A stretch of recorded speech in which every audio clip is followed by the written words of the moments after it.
Fala galera, bem-vindos a mais um vídeo do nosso canal. Hoje a gente está mais uma vez aqui com o Gerson. Obrigado Nutrimax, obrigado por ter cedido o Gerson aqui para nós. E a gente vai falar sobre dieta de animais em época de viagem ou durante a viagem. Então, ou antes da viagem, pré-viagem, pós-viagem, durante a viagem. Vem com a gente.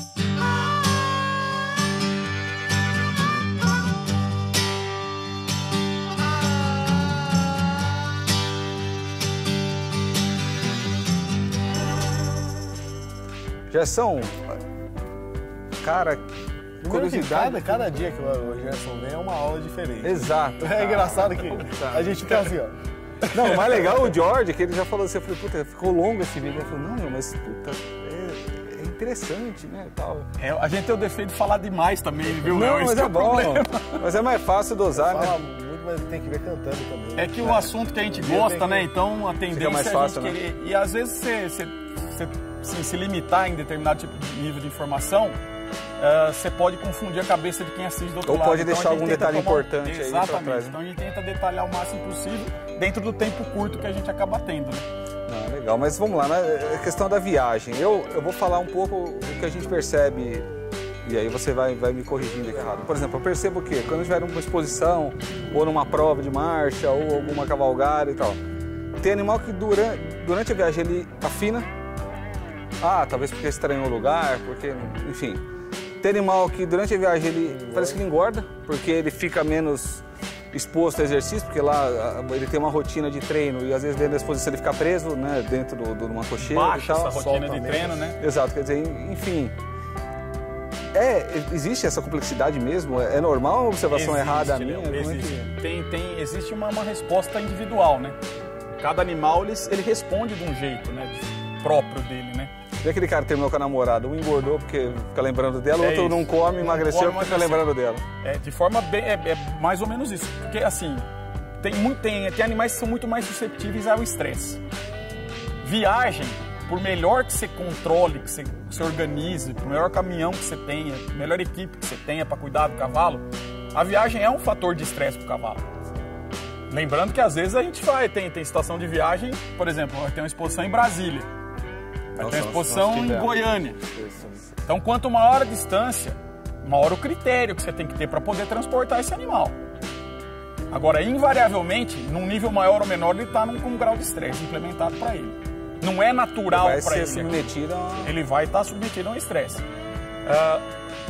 Durante o transporte, a gente vai comentar alguma coisa, mas uma coisa importante que acaba passando batido muitas vezes é a dieta pré-exposição e pré-transporte. O que eu quero dizer com isso? Tem muitas situações que o pessoal me pergunta, pô Gerson, mas no Aras eu gosto de cortar o capim verde, fresquinho e fornecer para o cavalo. É ruim? Não, é ótimo. Porém, cavalo que vai para a exposição, que está programado dele para uma prova... Comer feno lá. O que ele vai comer na exposição? Feno. Se a microbiota do seco desse cavalo não estiver adaptada a degradar feno, acostumada a só degradar capim fresco cortado no Aras, qual que vai ser a resposta durante os dias de exposição? Vai demorar para se adaptar e o cavalo chega a perder 30, 40 quilos dentro de uma semana dele. Ele chega nisso? Caraca, chega a perder. Então é uma questão de adaptação da microbiota. Que é diferente, comer não significa... Nós estamos saindo de um volumoso que tem 30% de matéria seca quando você corta ele fresco e o feno nós temos 90% de matéria seca. E muitas vezes o feno não é o capim que está no Aras, é um feno adquirido fora da propriedade. Você tem um capim X aqui e você compra um feno. Então o que é legal a gente fazer? Ah, mas eu vou parar. Você não precisa parar, mas ele tem que estar com o feno introduzido já na dieta dele pelo menos há um mês antes. Para já estar adaptado. Para ter um grau de adaptação já. E durante assim, o período que antecede, o período curto antes da viagem, o que a gente recomenda? Não fornecer ração. Eu ia perguntar 12 horas antes da viagem, essa parte eu não sabia. É melhor não fornecer ração.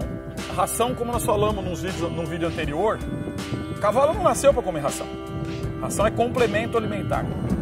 E a ração ela tem uma série de senões que podem trazer problema, principalmente quando o animal está submetido a estresse. Ele pode ter o processo de gestão dele comprometido. E ração, se ficou paradinho lá dentro fermentando, é problema. Né?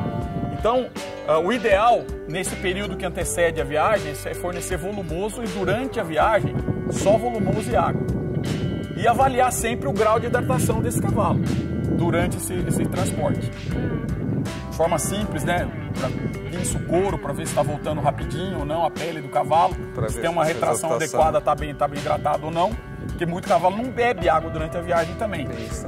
Né? Então, chegou no parque de exposição depois da viagem, veio comendo volumoso, estava com água disponível, mas está com um grau de desidratação, uma soroterapia é extremamente indicada para poder recuperar o equilíbrio hídrico e eletrolítico desse cavalo. Chegou no parque, não vai tacar ração direto no coxo também. Forneça o volumoso, deixa ele acalmar, depois no outro dia você fornece o concentrado. Não é isso que vai fazer ele não é isso que você vai... Nossa, não, e outra, ele afinar. É melhor você ser precavido e deixar ele um dia sem comer ração, um dia inteiro sem comer ração, do que você querer introduzir um concentrado em alta quantidade, muito energético, e ter problema depois, um distúrbio digestivo lá, que você vai prejudicar, não só prejudicar, você vai inviabilizar o cavalo de participar da prova, da competição, né? Eu fiz uma exposição uma vez, você ia adorar o que eu vi. E o cara encheu um baldão de 20 litros de ração e virou na égua. Virou assim. Meu Deus! E aí eu falei, mas você jogou tudo numa vez? Ele falou assim, ela vai comer aos poucos durante o dia. Ela tem um dosador, né? Ela dosa automático, né? Ela vai comer aos poucos. Isso aí é esperto. Além da quantidade, de novo, né, ressaltar a qualidade do ingrediente que você está fornecendo, né? Então, embora você esteja fornecendo feno para esse cavalo na viagem, tem que ser um feno de boa qualidade, né, pessoal? Pode ser alfafa, um pouquinho de alfafa misturado com o que o pessoal feno. já fez aqui, eu já vi eles ensacarem capim verde para algum determinado animal para levar, para dar lá o verde.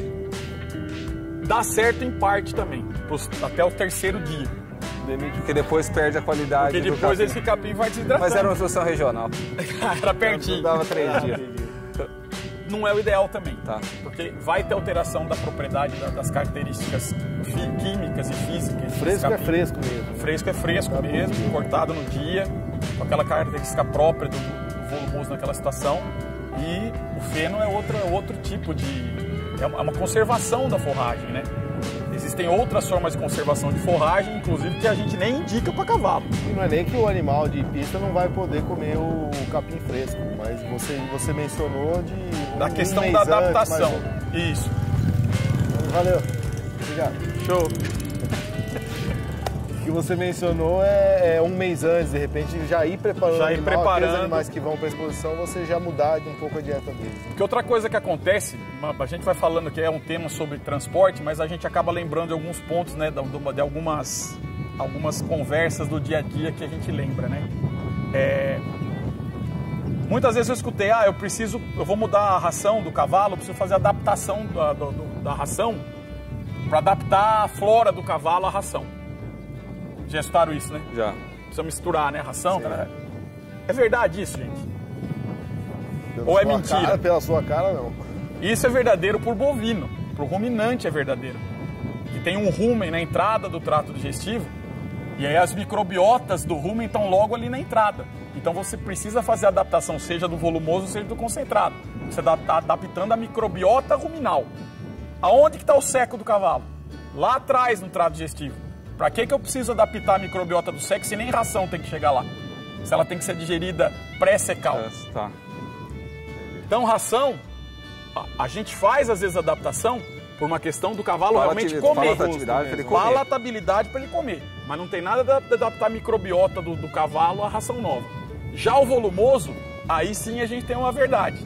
Porque a absorção vai ser diferente. Porque tem preparado para se a microbiota do cavalo não está adaptada a determinado tipo de volumoso, se mudar de forma brusca, o cavalo pode perder muito peso por conta dessa falta de adaptação. E uma pergunta que parece leiga, mas acho que muita gente fala, não, mas e se eu molhar o feno? Não tem nada a ver, né? Você não recupera as propriedades. Não recupera, né? Você jogou água. Assim é outra coisa. É diferente. Você colocou água. E muitas vezes o pessoal faz isso para fazer o cavalo comer um feno ruim, viu? Existem truques, viu, no padrão de dieta na vida campeira que a gente fala. Vou molhar o feno, precisa molhar o feno. Se o feno for bom, não precisa molhar. Normalmente se molha feno porque o feno não está numa qualidade adequada e o cavalo não quer comer. E aí você tenta enganar ele fazendo ele comer uma fibra de baixa qualidade. Isso acontece às vezes também quando o pessoal costuma picar capim napier, capim elefante. Fizemos muito isso aí no passado. Aí, quando deixa pra cortar o napier? Super recomendado napierzinho. E aí, pro cavalo comer, o que você faz? Joga um farelinho de trigo por cima e aí benze, e aí que vem os problemas, né? salzinho mineral. E é óbvio, né, pessoal? Nunca usar um volumoso de qualidade ruim, como esse que a gente está dando exemplo, para fazer transporte de cavalo, né? Sim. O volumoso tem que ser de alta qualidade e o volumoso funciona como uma reserva hídrica dentro do organismo do cavalo. A fibra longa do capim segura, retém líquido no lúmen do intestino, ou seja, você consegue manter esse cavalo mais hidratado pelo aporte de capim de boa qualidade. Eu quero fazer uma ressalva também, que a gente sempre toma um cuidado muito grande aqui, porque nós já tivemos problema no passado. A viagem tem outro risco também, que não é na viagem, mas é os que ficaram aqui. Sim. Porque você manda uma tropa para fora, mas permanece uma tropa aqui. A tropa que estava aqui estava submetida a um exercício. Isso. A partir do momento que a sua equipe saiu, eles pararam de trabalhar.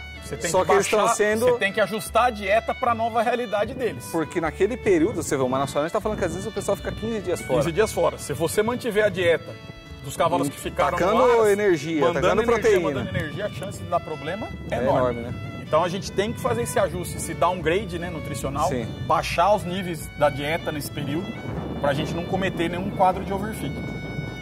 E às vezes cai no automático. Às vezes é por quê? Porque está escrito na porta da baia que esse aqui come 2 baldinhos. Esse no automático esse é o baldinho é terrível. 2 baldinhos, esse aqui de manhã e 2 à tarde, né? Quer dizer, já ferrou. Tá? É isso aí. Então a gente tem que estar atento para isso também e sempre lembrar disso.